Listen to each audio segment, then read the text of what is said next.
Hello everybody and welcome back to the channel. Before you skip ahead, which is what a lot of people do when it comes to these like top 10 videos or whatever, I have a few disclaimers that I really need you guys to listen to. Please know that the TV shows I'm going to be listing are unfortunately all Western. I haven't quite caught on to a lot of Filipino TV, but I'm also only going to include scripted comedies and dramas. So there are no reality shows here, no documentaries, as much as I love documentaries. In terms of the films that I'm going to be talking about, I'm only going to include films that had a theatrical release here in the Philippines in 2019. So no Netflix releases, no torrents or other streaming, whatever. And also, most importantly, I need you guys to understand that the movies and TV shows that I'm going to be talking about here, they are not listed in any order. If you want to see my choices ranked, I've left links in the description for my written articles for my favorite TV shows and my favorite movies. Those ones are ranked. Those ones have more articulate thoughts. These ones I'm really just gonna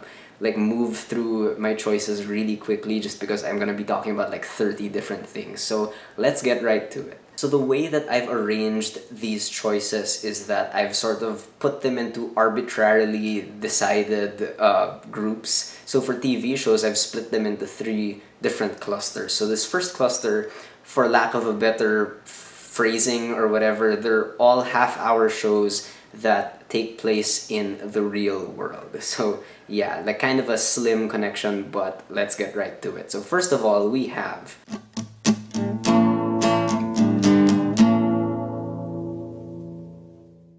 Barry is a show that has remarkably clean direction. It does such a great job of bridging acting with violence and sort of seeing the performativity of both of those things. But I think the real reason why I like Barry so much is that I see it as the real spiritual successor to all those great anti-hero dramas that came out earlier in the decade, like The Americans or Breaking Bad. So I love it for that.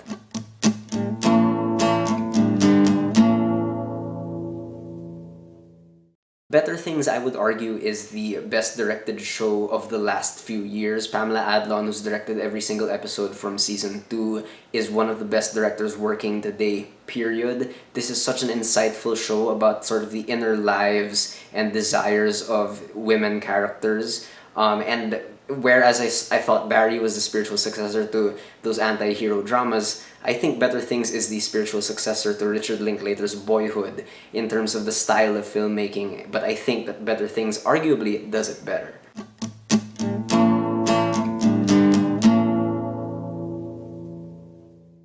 Broad City is such a pure female stoner comedy. Like, it's so committed to being just a comedy with very little drama in it.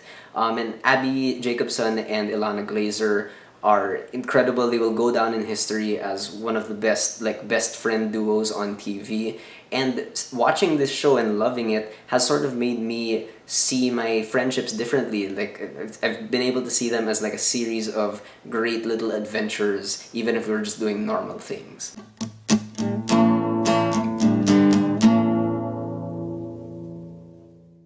Catastrophe is a really great deconstruction of the romantic comedy. Like, all the tropes are there, but the way the tropes are structured throughout the story, the way the series plays with them is really unique. Rob Delaney and Sharon Horgan have insanely realistic chemistry. Like, you actually believe that they're together.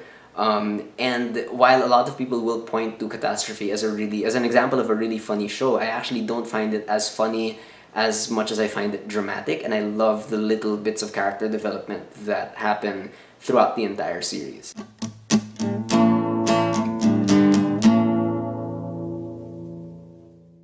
Again, if we're talking about chemistry, Fleabag has some of the best chemistry ever between Phoebe Waller-Bridge and Andrew Scott. Harry Bradbeer's direction for all of season 2 it just keeps up with the pace so well, and the way it shifts from Fleabag behind the fourth wall to Fleabag breaking through it is done incredibly well. And this show is just a writer's dream. Every single episode is literally perfectly written. I've never seen a show connect a character to the audience so directly and with so much purpose and meaning. It's an incredible show, maybe one of the best of all time. Now, this next cluster of shows I've grouped as half-hour shows that do not take place necessarily in our reality. Again, very arbitrary categorization, But yeah, so we'll start with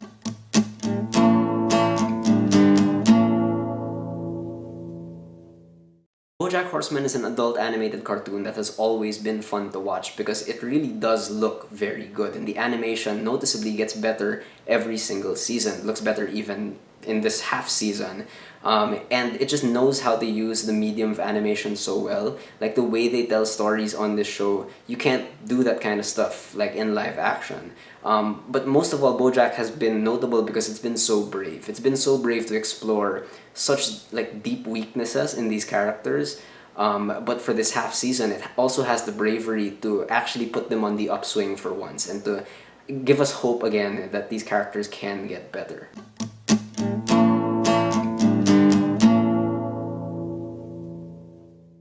Documentary now may be all fake, but it does give us some great performances this season, especially from John Mulaney and especially Kate Blanchett. They're both great in it. And me personally, I really do find meaning in all of Documentary Now's little spoofs. I think it says a lot about how we package reality and facts into entertainment. But also, I just really love documentaries. Like, that's probably my favorite genre of film next to straightforward dramas. And if you watch a lot of documentaries, I feel like this show just gets even funnier.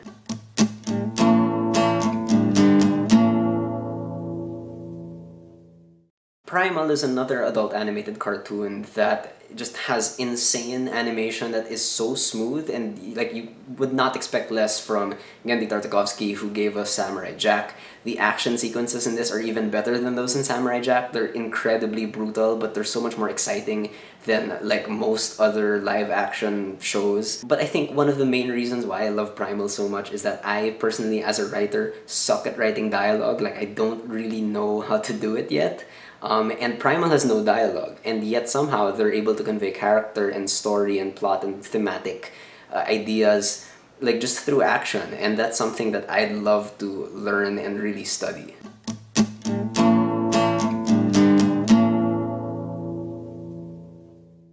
So Russian Doll is a show that I think is incredibly addictive in the way that it's constructed. It is very ambiguous, but the meaning that I personally was able to draw from it was, I found, very sweet. And more than anything, I love that the show kind of dips its toes into full-on psychological horror as well. And it's such a unique show. It's probably the best new show of 2019.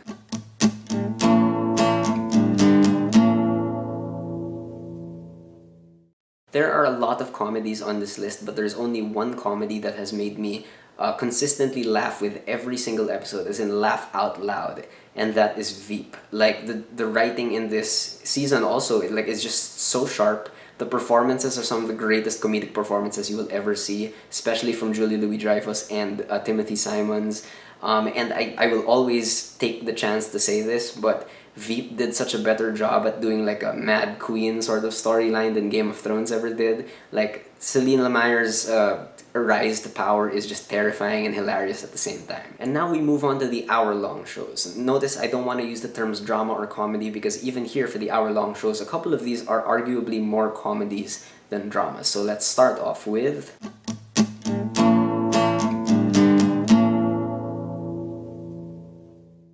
I never thought I would ever find a financial thriller fun and exciting, but here we are with Billions, which is just relentless, lots of fun to follow, especially if you finally adjust to its jargon and whatnot. Lots of meaty performances as well, Paul Giamatti, Damian Lewis, but especially from Maggie Siff and Asia Kate Dillon, who, fun fact, is, according to Wikipedia at least, the first non-binary actor to play a non-binary character in a major role on American TV, and like, they're one of my favorite characters from last year. But what I love so much about this season of Billions is that it really didn't change for me. Like, I'm not a huge fan of the first 3 seasons of Billions, but they didn't change their DNA in the 4th season. They just sort of found the perfect combination of elements and its own formula, and it just handed it to me and was like, you're going to enjoy this, and I was like, yeah, I enjoy it.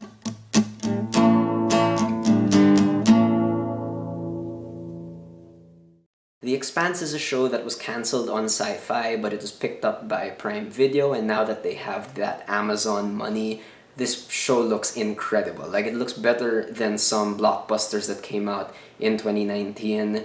But it also is slower in pace and it's more thoughtful than a lot of sci-fi out there. It's almost like watching a Denis Villeneuve movie. It's one of my favorite sci-fi stories like of the last decade.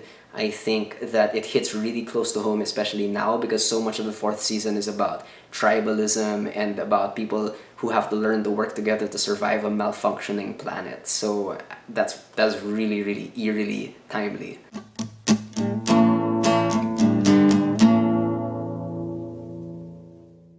The Good Fight is a legal thriller or drama that is worth watching just for the performances. Christine Baranski, Audra McDonald, Sarah Steele. Among all the American shows that skewer American politics, like, I feel like no one is as insightful as The Good Fight, and no one is as insane as The Good Fight. Like, this show is absolutely nuts. The first two seasons are relatively normal for a legal drama. The third season is just full-on surrealist satire, and it's almost like they have a death wish, like they're really egging on the Trump administration to like attack them or whatever, but you have to admire the bravery of the show. Like, I love seeing it go crazy.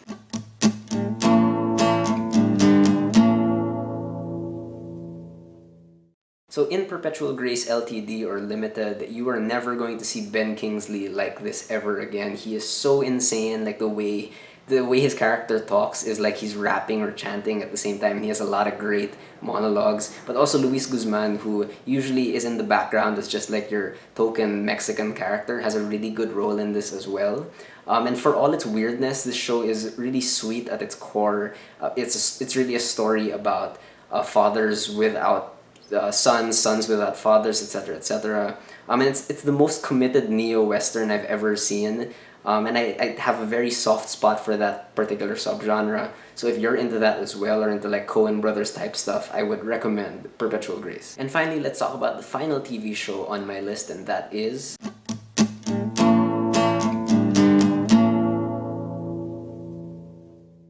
Succession is a show that I wasn't a huge fan of in the first season, but season 2, like, they sort of retooled their style guide, and it's become so much funnier. It's also become so much more well acted. I mean, Brian Cox, Sarah Snook, Kieran Culkin, Matthew McFadden, Nicholas Braun, and especially Jeremy Strong, who's probably the best actor working today in television. Like, he is that good. But recently also, I've started taking an interest in these types of stories that talk about...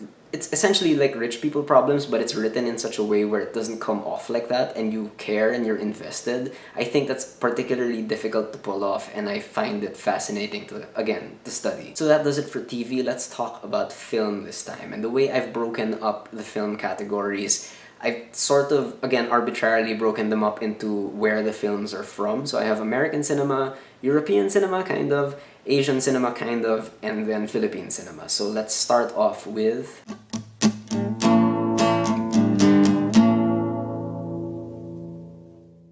So kicking off American cinema, I have Avengers Endgame, which is a movie that I know a lot of people have sort of soured on, and I'm not going to defend, like, all of its problems. I know that they're there. However, I still think that this is spectacle of the highest degree. Like, call it a roller coaster ride, whatever, it really is that and so much more, I feel. As far as blockbusters go, I think it's structured really intelligently, I think. Like, the way it sort of manipulates, admittedly, your emotions throughout the 3 acts is very smart. But really, I'm going to remember my experience of watching this on day one for the rest of my life. Like, I don't think I've ever been in a cinema that electric, and every time I rewatch scenes from Endgame, I'm transported back to that, and I don't think that's worthless. I think that's a great memory to have thanks to this movie. I still love it.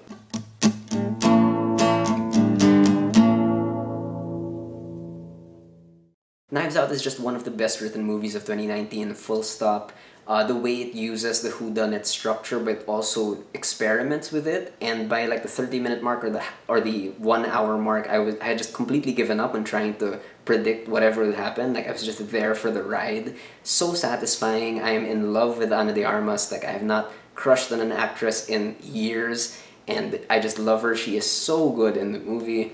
But again, just like Endgame, Knives Out was such a great cinematic experience. Like, I don't think I've ever been in a cinema that was so animated and so invested in what was happening on screen to the point that they were shouting at the screen, which normally would annoy me, but in this case, like, I was, again, there for the ride.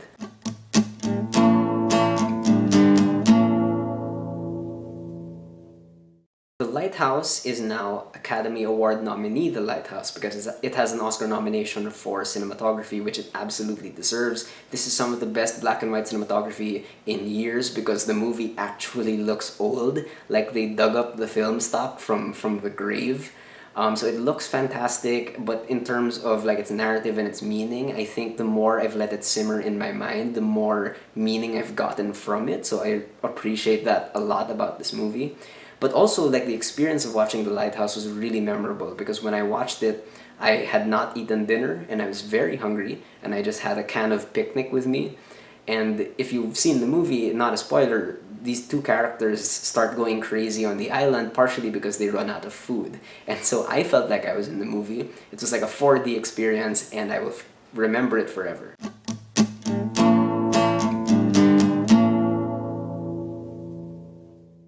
Now, I have not seen A Beautiful Day in the Neighborhood as of my recording this, but I think that if they gave out Oscars to voice actors as well, Tom Hanks should have straight up won for his role here. Like, he is so good in this Toy Story in particular. But again, like, even if this Toy Story isn't as good as the previous three, it still has no business being this good. Like, it's written so well, it's so funny, it's directed almost like a live action film in terms of how it treats its characters, and it made me cry. Like, this is like only the 4th time I've ever cried in a cinema in public. I mean, yeah, thanks, Woody.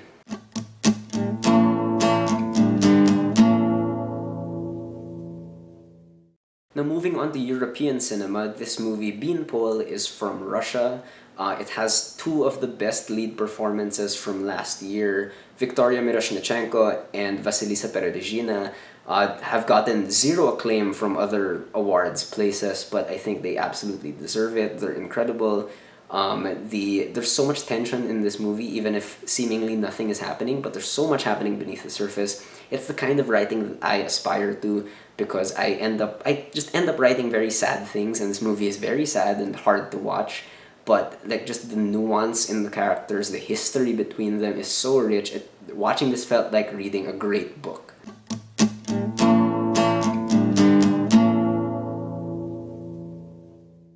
Now, from Finland, I believe we have Dogs Don't Wear Pants. This is one of the most visually striking movies that I saw last year. As you can see from the screenshot, lots of reds, lots of kind of scary production design, and it is one of the more disturbing movies I saw from last year, but not for the reasons you might expect. It's not because of the BDSM, it's because of why the lead actor, the character rather, is going through the BDSM and the sort of grief that he's trying to process. That's the disturbing part. Weirdly enough, it's also the kind of writing that I would aspire to, not necessarily the BDSM parts, but just the way that this movie articulates grief through just imagery, I think is incredibly stunning.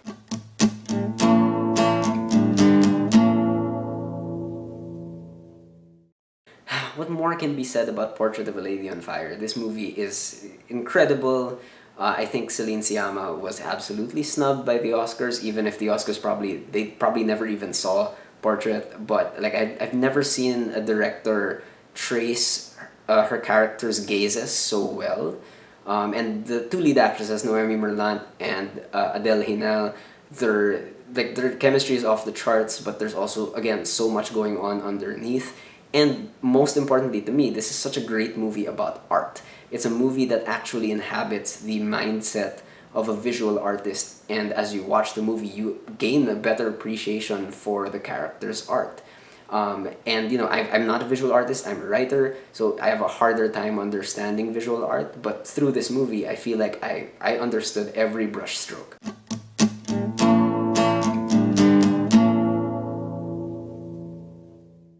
And Then We Danced gets a lot of comparisons to Call Me By Your Name, and it is similar in some ways in that it is an LGBT movie with 2 male characters who get into a romantic relationship. But even with those similarities, this movie still like executes its romance very well. Like, it's very sweet between these 2 characters when they start developing feelings for each other. The standout in this movie is the lead actor, Levan Gelbakiani, I believe is his name. What a breakout performance for him, especially because I think he's also a professional dancer and he gets to dance a lot in this movie. And the dancing in itself is fantastic. Dance, in my opinion, at least for me, is the hardest form of art that I can read. Like I have a difficult time reading it and understanding it. But again, this movie helped me understand it or gain an appreciation of it more than I had before watching the movie.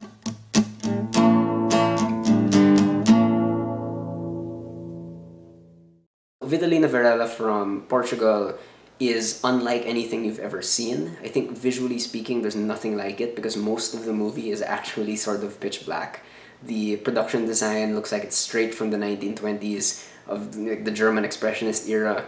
And it is probably the slowest movie I've ever seen, and that's not a value judgment. It's obviously purposeful. Like the pace is there for a reason, and that reason is because this movie stars Vitalina Varela playing herself, acting out her own story of coping with grief.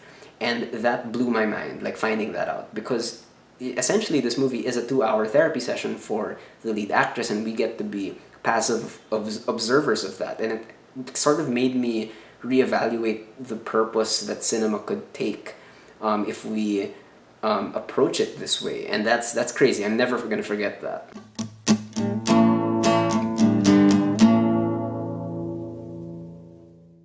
So my first film from Asia, well, this is really directed by an Australian, Rod Rathjen, but it's set in Cambodia, I believe, and a lot of the dialogue's in Thai, so I'm counting it as Asian. So Buoyancy, yeah. So Buoyancy is an incredibly visually striking movie as well. Despite its limited setting, most of it just takes place on a boat. Most of what you see is just water, but it ends up looking great. Again, there's such great visual storytelling in this movie. This is probably the most straightforward movie on my entire list. There's very little dialogue, but you can still feel the characters developing throughout the film. And I find real value in what it says about the experience of being trafficked, because the characters here don't realize they're being trafficked until it's too late. And I feel like that's something that it's a great warning sign to sort of put out, especially with the human trafficking crisis happening all over the world. I mean, actually, this movie actually made me think of that Marilu Diaz-Abaya movie Muraami, and it just sort of made me reevaluate and think that, oh my god, all those kids on that boat are essentially being trafficked and they don't know it, or they've sort of accepted it. That's crazy.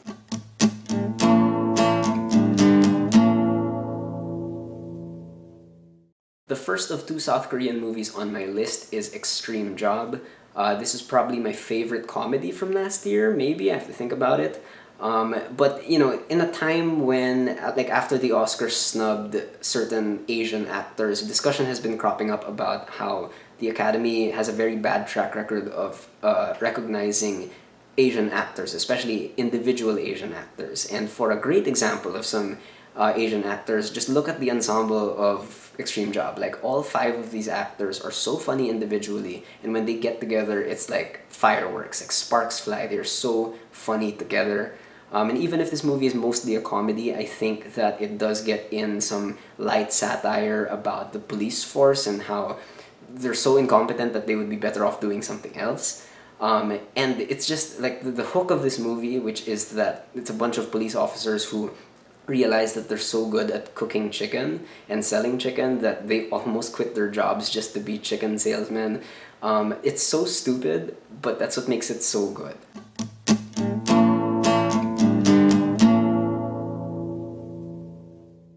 And of course, the other South Korean movie that I have to mention is Parasite, directed by Bong Joon-ho. Again, going back to the topic of Asian actors not being recognized, just look at Parasite and how many great individual performances were here from Song Kang-ho, from Park So-dam, from Choi Yong-jong, and those are not difficult names to memorize. So please, Academy, come on, catch up. But really, the main star of this movie is Bong Joon-ho. His direction is completely immaculate. There is nothing wrong with it. His control over his camera, the way he executes scenes, the control he has over tone is incredible. It outclasses literally everybody else who made a movie last year. And of course, the most important thing about Parasite is that I think it's the best class warfare movie that has ever been made, maybe. And I know that as I watch Parasite, I know that I'm coming from a place of privilege as well. And that a lot of the things that happen in the movie affect me because I've seen it happen in my own family and in my own circles, and I have to unlearn that sort of privilege as well. So I have been aware of that privilege for a while, but Parasite really sort of magnified it and really has sort of, drilled it into my skull that I can't just sort of sit passively while I benefit from a lot of this inequality, and that we, all of us, not just me but you guys as well, need to do more to help right that inequality.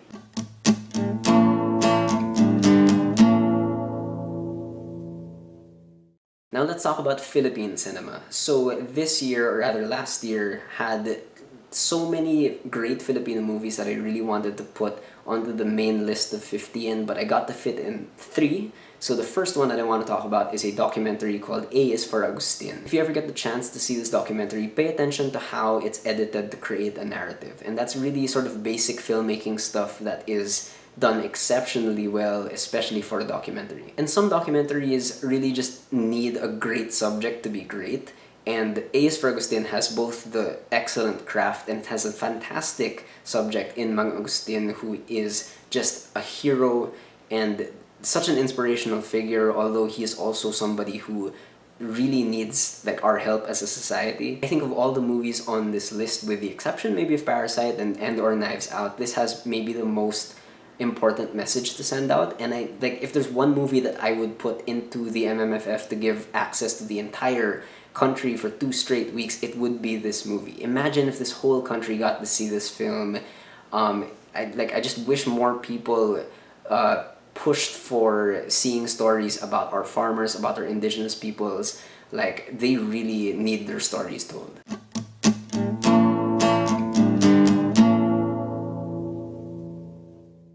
Of course, I cannot not talk about Cleaners. So, of course, Cleaners sort of became known to the public when some online articles started talking about how the director Glenn Barrett was looking for help to color in every single frame of the film with highlighters, because what he did was that he photocopied 40,000 frames of his movie and he manually highlighted parts of each frame.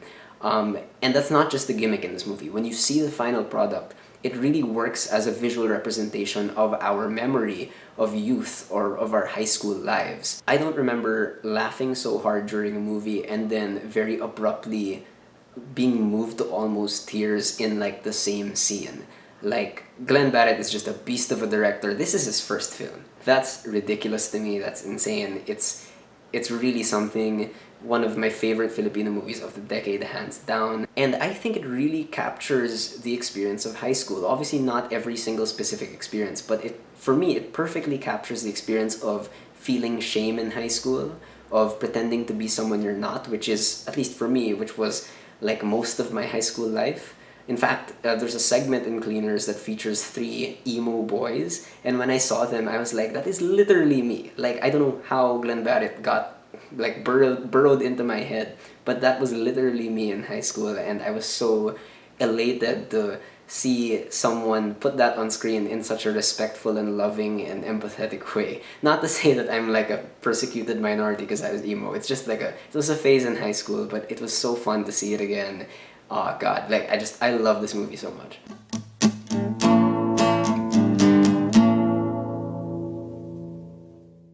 And finally, the last movie on my best of 2019 list is Hello, Love, Goodbye. Now, there are a lot of romantic dramas / romantic comedies in Philippine cinema that feature a foreign location, and sometimes, most of the time, it's used just as a random backdrop. It doesn't actually serve any purpose. But here in this movie, Hong Kong really comes off as a separate character. You get to know certain spaces in Hong Kong intimately because of these characters. And I gotta say it, Catherine Bernardo is phenomenal in this movie. She is incredibly good. She shows sides to herself that I never thought she had. And what I love so much about Hello, Love, Goodbye is the fact that it's not really about the romance. This is a great film about being a working millennial in a highly globalized world, And it really captures the struggle between millennials wanting to, pursue their dreams and do something for themselves, and being stuck between that and working for their families and supporting people who supported them before. It captures that struggle really well. It feels like it's of the moment, and I loved it. Alright, so those were my picks for the best movies and TV shows of 2019. Thank you guys so much for sticking around and watching this very long video. If you have any thoughts about anything at all that I talked about, please do leave me a comment and let's have a conversation.